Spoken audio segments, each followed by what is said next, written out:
All right. So quick little story. I actually had some 3D printed um, FRTs in here, a 3D printed FRT, and I came out here. I put a mag in. It ran flawless. The first mag.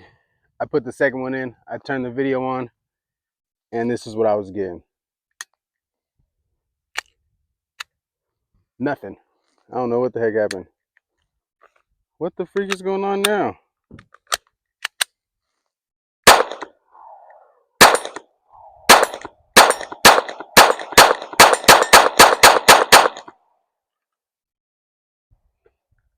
As you can see, had a couple issues.